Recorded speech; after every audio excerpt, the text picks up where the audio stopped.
जंगल में काला कौवा और बबलू कबूतर नाम के दो मित्र रहा करते थे। वे अपने अपने परिवार के साथ रहा करते थे। वे दोनों खेती का काम किया करते थे। एक दिन कबूतर काले कौवे से कहता है, अरे भाई, मैं सोच रहा हूँ इस बार खेत में कुछ अच्छा बो दूँ। हाँ हाँ, अच्छा ही बोंगे। तुम क्या बोने वाले हो? अरे मैं तो ये सोच रहा हूँ कि मैं काम करता हूँ, टमाटर बो देता हूँ। अरे यही विचार तो मेरे दिमाग में भी आया था कि टमाटर बो देते हैं। हाँ हाँ, कोई बात नहीं, आप भी टमाटर बो दो, मैं भी टमाटर ही बो देता हूँ। वह दोनों तय करते हैं कि उन्हें टमाटर ही बोने हैं। वह दोनों अपने अपने खेत पर टमाटर बोना शुरू कर देते हैं। कबूतर की टमाटर की फसल में बहुत जल्द पौधे आने लगते हैं। ये देखकर काला कौवा चिढ़ जाता है और उसे बिल्कुल अच्छा नहीं लगता है। वह सोचता है, अरे कहीं इसकी फसल में मोटे मोटे टमाटर आ गए तो मेरा तो नुकसान हो जाएगा। मुझे कुछ करना चाहिए। एक रात कबूतर अपने घर में सो रहा होता है। तभी काला कौवा उसके खेत पर जाता है और वहाँ पर हानिकारक दवा छिड़क देता है। अगली सुबह जब कबूतर उठता है और वह खेत पर आता है तो वह देखता है कि उसकी पूरी फसल खराब हो चुकी है। अरे ये मेरी फसलों को क्या हो गया? मैं तो अच्छी खासी फसल छोड़कर गया था। मैं क्या करूँगा? अब मैं अपने बच्चों को कैसे पालूंगा? मैं अपने परिवार को कैसे खिलाऊंगा? मेरी तो पूरी फसल खराब हो गई है। हे भगवान, मेरे साथ ये क्या हो गया? उसकी रोने की आवाज़ सुनकर काला कौवा उसके पास आ जाता है। अरे भाई, आप क्यों रो रहे हो? अरे क्या बताऊं काले कौवे भाई, मेरी फसल किसी ने रात में बर्बाद कर दी। मुझे नहीं समझ आ रहा अब मैं क्या करूं। मुझे अपने पूरे परिवार को पालना है, अब मेरा क्या होगा? अरे कबूतर भाई, आप परेशान क्यों होते हैं? आप एक काम करना, दोबारा फसल बो देना। अरे अब फसल बोकर क्या फ़ायदा जब पूरा सीजन निकल जाएगा। हाँ कबूतर भाई, मैं आपका दुख समझ सकता हूँ, लेकिन हम कर भी क्या सकते हैं? ये कहकर काला कौवा अपने घर चला जाता है। कबूतर दुखी मन से अपने घर जाता है। अरे क्या हुआ? आप तो बहुत परेशान लग रहे हैं।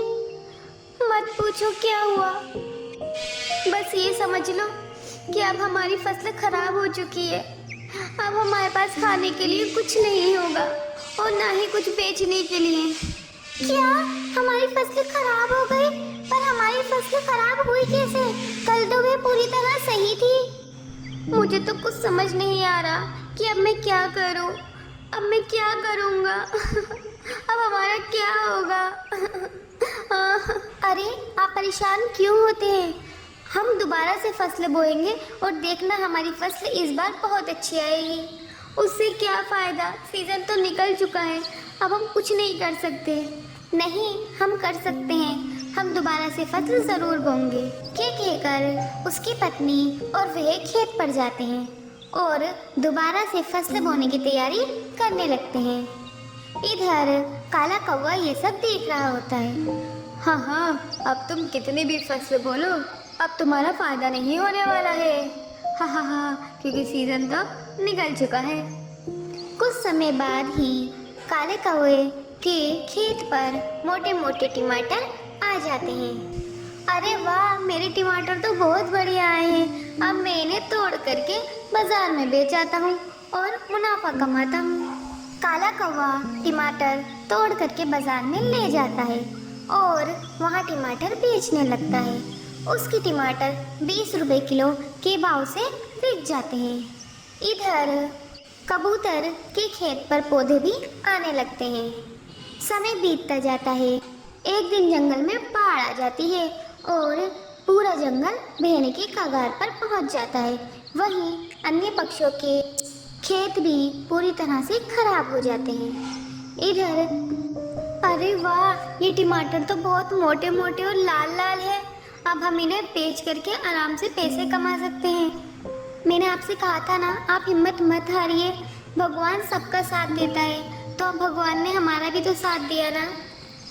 तुम सही कह रही थी टोनी। आज मुझे यकीन हो गया कि भगवान सबकी मदद ज़रूर करता है। तुम्हारी वजह से मैंने हिम्मत नहीं हारी और दोबारा फसल बोई, और देखो आज उसका रिजल्ट कितना अच्छा आया है। हाँ, अब जाइए और इन टमाटर को मंडी में बेच आइए। वह टमाटर लेता है और उन्हें बेचने चला जाता है। बाज़ार में उसे जाकर पता चलता है कि अब टमाटर के रेट 20 रुपये किलो नहीं बल्कि 150 रुपये किलो हो चुके हैं। वह खुशी खुशी सारे टमाटर बेच देता है। वह टमाटर बेचकर आ रहा होता है, तभी उसे काला कौवा मिलता है। और बताओ कबूतर भाई, कैसे हो? तुम्हारी टमाटर की खेती अच्छी चल रही है? टमाटर वमाटर आ भी रहे हैं या नहीं? अरे काले कौवे भाई, मेरी टमाटर की खेती बहुत अच्छी हुई है। मेरे खेत में मोटे मोटे और लाल लाल टमाटर हुए हैं। और तुम्हें पता है पिछली बार टमाटर कितने रेट को गए थे? पिछली बार टमाटर 20 रुपये किलो गए थे, और इस बार टमाटर जो है वो पूरे के पूरे 150 रुपये किलो गए हैं। तो मुझे तो बहुत मुनाफा हुआ है, मैं तो बहुत खुश हूँ। भगवान का बहुत बहुत शुक्रिया। और जिसने मेरे खेत में वो हानिकारक दवाई डाली थी उसको भी बहुत बहुत धन्यवाद। अगर वो नहीं डालता तो मुझे 20 रुपये किलो ही अपने टमाटर बेचने पड़ते। ये कहकर कबूतर वहाँ से चला जाता है और बेचारा काला कौवा उसका मुंह देखता रह जाता है। इसलिए तो कहते हैं हमें कभी किसी का बुरा नहीं करना चाहिए। एक जंगल में राजू अपनी पत्नी और अपनी माँ के साथ रहता है। वह खेतों में काम करता है और अपने घर का खर्च चलाता है। एक दिन वह खेत में काम कर रहा था, तभी अचानक मौसम बहुत खराब हो जाता है और वहाँ बिजली गिर जाती है। बिजली गिरने की वजह से वहीं पर राजू की मौत हो जाती है। माँ जी देखिए ना, कितना समय हो गया, ये अभी तक जंगल से वापस ही नहीं आए। बोल रहे थे खेत पर थोड़ा काम है, अभी करके आ जाता हूँ, और अभी तक नहीं आए। अरे बहू तू परेशान क्यों होती है? आ जाएगा, काम कर रहा होगा, बारिश भी तो हो रही है। माँ जी मेरा दिल बहुत घबरा रहा है, आप प्लीज एक बार देख कर तो आइए, ये कहाँ पर है और क्या कर रहे हैं। हाँ बेटा अभी थोड़ा इंतजार कर, अभी जाकर के देख आती हूँ। कुछ समय बाद राजू की माँ उसे देखने के लिए घर से निकल जाती है। जैसे ही वे खेत पर पहुँचती है, वे अपने बेटे को मरा हुआ पाती है। हे भगवान, ये कौन सा दिन दिखाया तूने मुझे?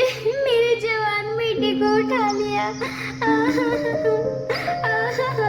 मेरे घर में एक ही कमाने वाला था। हे भगवान, तूने मेरे साथ ऐसा क्यों किया? राजू की माँ रोते हुए घर पर आती है। माँ जी आप क्यों रो रही हैं? क्या हुआ है बताइए ना, मेरा दिल बहुत घबरा रहा है। क्या बताऊँ बेटा, भगवान ने हमारे साथ बहुत बुरा किया, हम तो बर्बाद हो गए। माँ जी क्या हुआ है बताइए ना, राजू अब इस दुनिया में नहीं रहा। ये सुनते ही टोनी बेहोश हो जाती है। उसकी सास उसे उठाने की कोशिश करती है। कुछ समय बाद टोनी को होश आता है। माँ जी ये कैसे हो गया? अब तो हम बर्बाद हो गए, अब हम क्या करेंगे? मेरी बच्ची तू सब्र कर, भगवान सब सही कर देगा। क्या सही कर देगा माँ जी? मैं तो बर्बाद हो गई। ऐसे ही दिन बीतते जाते हैं। एक दिन टोनी की सास उससे कहती है, बेटा तू कब तक रोती रहेगी? जिसको जाना था वो तो चला गया। तेरी एक छोटी बच्ची है, तुझे उसे भी तो पालना है। जा कुछ काम वाम देख ले, घर में खाने पीने का भी कुछ नहीं है।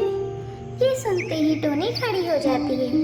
हाँ माँ जी, आप सही कह रही हैं, मुझे कोई काम देखना चाहिए।